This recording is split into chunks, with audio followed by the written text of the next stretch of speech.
Ideal India TV. माफ करना, कुछ चाय वाय नहीं पिला सकता क्योंकि वेरी सॉरी सर।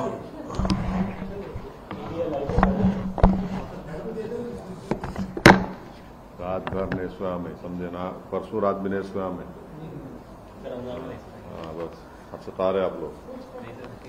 चलिए सर, कल जो वाकया हुआ है सर इलाहाबाद प्रयागराज में, पुलिस सिक्योरिटी के बीच में पुलिस कस्टडी में दो एक्यूज थे, उनको पॉइंट ब्लैंक से शूट कर दिया गया, दोनों की डेथ हो गई है। काफी हाई प्रोफाइल मामला था। इस पूरे मामले को आप कैसे देखते हैं? देखिए, मैंने शुरू से आपसे कह रहा था कि उत्तर प्रदेश में बीजेपी की सरकार रूल ऑफ लॉ के तहत सरकार को नहीं चला रही है, बल्कि रूल बाय गन को चला रही है। और ये पिछले 2017 से, जब से बीजेपी की गवर्नमेंट बनी, ये सिलसिला चल रहा है। और हर बार जब कभी भी हम मीडिया से बात करते थे, बल्कि हम अपने भाषण में, अपने स्पीचेस में इस बात को दोहरा रहे थे। मगर अफसोस इस बात का है कि आप लोग सिर्फ ये समझ रहे थे कि हम रेटरिक के तौर पर उसका इस्तेमाल कर रहे हैं। हम आप लोगों को और देश के सामने आंकड़े रखे कि कैसे लोगों को गोली से निशाना बनाया जा रहा है, और जिससे भारत का संविधान में लोगों का यकीन कम होगा, जिससे हमारे कोर्ट्स में, जजेस में, पब्लिक प्रोसिक्यूटर को उनका काम करने की इजाजत नहीं दी जा रही थी। तो ये हुआ, और हम इसका, मेरे पास अल्फाज नहीं है इसका कंडेम करने के लिए, इसकी मजम्मत करने के लिए। मगर एक बात यकीनी है कि ना सिर्फ भारत के मुसलमान, बल्कि पूरे भारत के वो सिटीजन्स जो रूल ऑफ लॉ पर यकीन करते हैं, जो कोर्ट्स पर यकीन करते हैं, जो संविधान पर यकीन करते हैं, वो आज अपने आप को कल की इस दरिंदगी और बेदर्दी के साथ जिन लोगों को मारा गया, जो जुडिशियल कस्टडी में थे, उन पर कन्विक्शन हो गया था, उनको अदालत से, वो जेल से लाया जा रहा था किसी और एक और केस में इंट्रोगेशन करने के बाद, तो उसको आप जुडिशियल कस्टडी भी बोलेंगे, पुलिस कस्टडी बोल सकते हैं। मगर ना सिर्फ मुसलमान, बल्कि हर वो भारत का नागरिक जो अपने आप को, अपने मुल्क पर फख्र करता है इसलिए कि यहां पर संविधान है, कोर्ट्स है, उसको इस बात का फख्र है कि पाकिस्तान से एक आतंकवादी आकर भारत के नागरिक को जान लिया था, तो हमने उस पर कोर्ट में केस चलाकर उसको सजा दी। आज वो सब लोग कमजोर और अपने आप को गैर महफूज समझ रहे हैं। वो अपने आप को कमजोर और गैर महफूज समझ रहे हैं।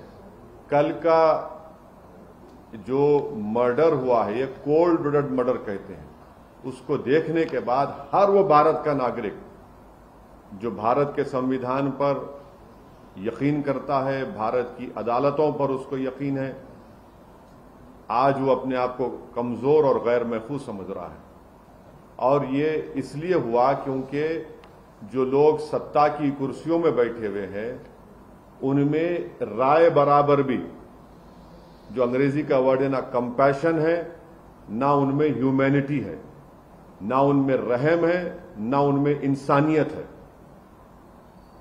ये जो कल का वाकया हुआ, आप बताइए मेरे को, ये तो कोई ऐसा नहीं है कि कोई जाकर फौरन किसी को गोली मार दिया। आप उनका वेपन चलाने का तरीका देखो, आप जिस तरीके से वो लोग आए, और उनका हाथ स्टिल है एकदम। मुझे भी वेपन चलाना आता है, मैं भी एक एक्सपर्ट के साथ ट्रेनिंग लिया हूं अपनी सेल्फ डिफेंस के लिए। और जिस तरीके से मार रहे वो लोग, उनका हाथ देखिए हिल नहीं रहा है, उनकी आंख उस पर है, उन लोगों पर है। उनको मालूम था कि पहले कहां पर, किस जगह पर मारना। तो ये एक कोल्ड ब्लडेड मर्डर है, और ये लोग प्रोफेशनल हैं। और कितना इसमें उत्तर प्रदेश की बीजेपी की सरकार का इसमें रोल है, कितना इसमें ये कौन लोग हैं जो जाकर पुलिस की मौजूदगी में और मीडिया की मौजूदगी में, बल्कि लाइव टेलीकास्ट भी हो रहा था, वो इस तरह का कोल्ड ब्लडेड मर्डर करते हैं। तो ये इसके लिए जरूरी है कि सुप्रीम कोर्ट मॉनिटर्ड इसमें इन्वेस्टिगेशन होनी चाहिए, कमेटी बननी चाहिए।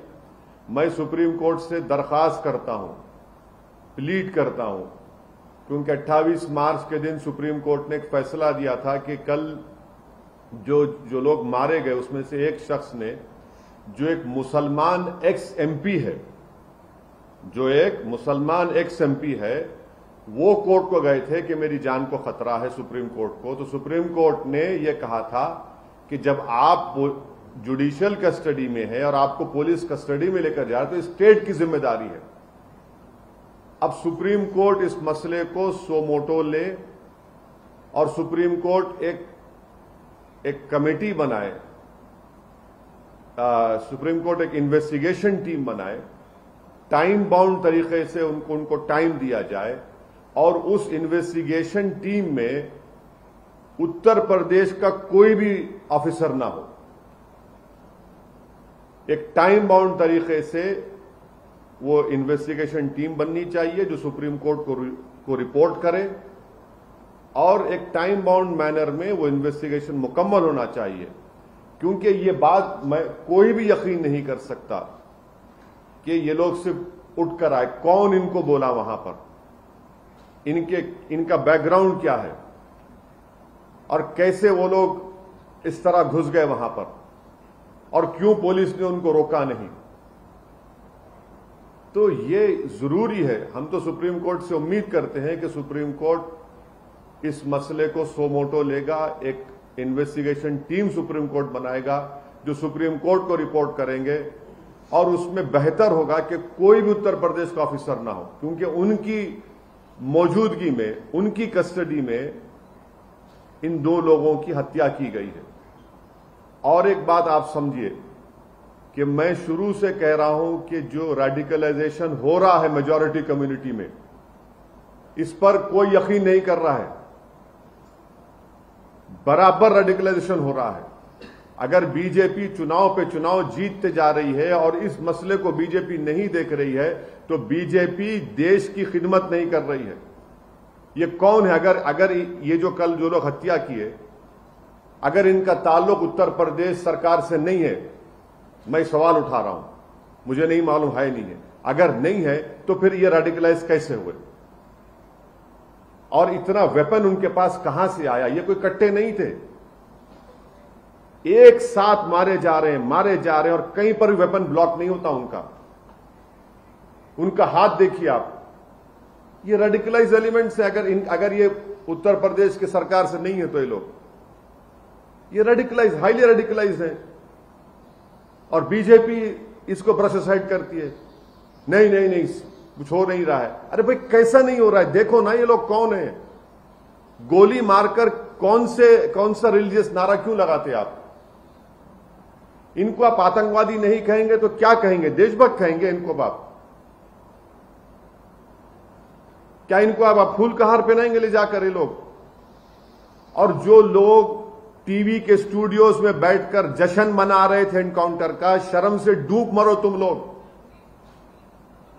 तुम लोग वल्चर्स हो। अब खाओ उन लाशों को जो पड़ी हुई वहां पर। आप जश्न मना रहे थे ना एनकाउंटर का, अब देखिए क्या हो रहा है। ये क्यों आप भूल रहे हैं कि आज बीजेपी सत्ता में, कल कोई और होगा तो यही नंगा नाच चलेगा, यही इंसानियत के ऊपर ये बर्बादी होगी। जब क्या करेंगे आप लोग? जश्न मना रहे थे, मनाइए जश्न आज आप। हम यही कह रहे थे कि जश्न मनाओ जब जमहूरियत कामयाब होगी, जश्न मनाओ जब कोर्ट सजा देगा, जश्न मनाओ जब संविधान और मजबूत होगा, लोकतंत्र मजबूत होगा। मगर आप लोग जश्न मना रहे हैं कि हो गया एनकाउंटर। अब देखिए, पहले जब तक लाइव विजुअल्स नहीं आए थे, कई टीवी चैनल चला दिया, एनकाउंटर हो गया उन लोगों का। उसके बाद जैसे ही मीडिया के सामने पिक्चर्स आए कि मीडिया की मौजूदगी में एनकाउंटर हुआ, वो लोग, वो पूरे जो चील कौवे हैं, खामोश बैठ गए। उनको समझ में नहीं आया कि अब कैसा उसका दिफा करें, कैसा उसको जस्टिफाई करें। इसीलिए हम कह रहे हैं कि आप समझिए इस बात को, एनकाउंटर सोल्यूशन नहीं है, बल्कि मैं आपके जरिए से देश को याद दिलाना चाहता हूं कि यही इस तरह के सिलसिला शुरू हुआ था जब विश्वनाथ प्रताप सिंह के भाई की हत्या हुई थी 89 में। 1989 से सिलसिला चल रहा है जब ये टास्क फोर्स बनाई गई थी। हर किसी को आप मार देंगे गोली, तो फिर कोर्ट किस लिए भाई, अदालत किस लिए? अरे जो लोग जश्न मना रहे हैं, जो लोग एनकाउंटर में भरोसा करते हैं, अरे भाई तुम सोचते क्यों नहीं हो कि गांधी के कातिल को कोर्ट मिला, इंदिरा गांधी के कातिल को कोर्ट मिला, राजीव गांधी के कातिलों को कोर्ट मिला, बेन सिंह के कातिलों को कोर्ट मिला, और आप एनकाउंटर कर रहे हैं। ये जो कल हत्या हुई है, इसकी पूरी जिम्मेदारी उत्तर प्रदेश के मुख्यमंत्री पर आयद होती है। उत्तर प्रदेश के मुख्यमंत्री में अगर कॉन्स्टिट्यूशनल मोरालिटी जिंदा है तो उनको अपने पद को छोड़ना पड़ेगा। और देश के प्रधानमंत्री से हम यह कहना चाह रहे हैं कि ये सबका साथ, सबका विकास, सबका विश्वास की जो आप बातें करते हैं, मुझे तो याद आ रहा है एक अंग्रेजी का एक है कि प्रधानमंत्री पॉन्टियस पायलट की तरह एक्ट कर रहे हैं। He is acting like a Pontius Pilate. मेरी गाड़ी पर हमला हुआ, मैं जो कल देखा हूं नजारे को, पूरा मुझसे ऐसे हुआ था, पूरा उसी तरह के नारे लगा रहे थे वो लोग, उसी तरह से गोली चला रहे थे। यह अलग बात है कि मेरा टाइम नहीं था उस दिन, मगर हम समझ नहीं रहे हैं। हम खुशी मना रहे हैं कि मरने वाला मुसलमान है तो कोई बात नहीं, मरने वाला कोई और है, पॉलिटिकल अपोनेंट है, कोई बात नहीं। अरे भाई आप मारकर संविधान को, रूल ऑफ लॉ को कमजोर कर रहे हैं। आप हमेशा सत्ता में नहीं रहने वाले हैं, तारीख गवाह है। जब आप सत्ता में नहीं रहेंगे कोई और रहेगा और उसी तरह की शैतानियत कोई करेगा, तो तब आप क्या करेंगे? रोएंगे, पुकारेंगे। तो हम यह डिमांड करते हैं कि ये पूरी जिम्मेदारी उत्तर प्रदेश के मुख्यमंत्री पर आती है, क्योंकि उन्होंने उत्तर प्रदेश की विधानसभा में खड़े होकर कहा था कि मिट्टी में मिला देंगे। देखो आपने ये कहा ना, ये कोई जबान है एक देश के सबसे बड़े प्रदेश के मुख्यमंत्री की, जो बीजेपी के लोग उनको नरेंद्र मोदी के बाद या उनसे पहले प्रधानमंत्री बनाना चाहते हैं। शायद 2024 में बना देंगे या 29 में, नहीं मालूम, या प्रोजेक्ट कर देंगे। ये जबान है, एक मुख्यमंत्री की जबान होती है क्या? बताइए आप। सर नहीं, एक मिनट सुनिए, मुझे मुकम्मल करने दीजिए। हम डिमांड ये करते हैं कि उत्तर प्रदेश के मुख्यमंत्री इस्तीफा दें। दूसरा में डिमांड करते हैं कि सुप्रीम कोर्ट एक इन्वेस्टिगेशन टीम को बनाए, सुमोटो सुप्रीम कोर्ट ले, हम प्लीड करते सुप्रीम कोर्ट से। ये उसी वक्त रुकेगा जब नहीं रुकेगा, वरना ये चलता रहेगा। तो 4 दिन 5 दिन के बाद फिर शुरू हो जाएगा। और वो इन्वेस्टिगेशन टीम में सुप्रीम कोर्ट उन लोगों को रखे जिनका ताल्लुक उत्तर प्रदेश से ना हो, क्योंकि ऊपर से लेकर नीचे तक इसमें लोग होंगे। कहां से इनको हथियार आया, किसने कहा उनको वहां पर जाओ, किसने उनको इस तरह की बातें कही, ये सब चीजें निकलनी चाहिए, टाइम बाउंड। और दूसरी चीज, संविधान में आर्टिकल 311 है, और आर्टिकल 311 के तहत उन तमाम पुलिस ऑफिसर्स को निकालना चाहिए नौकरी से।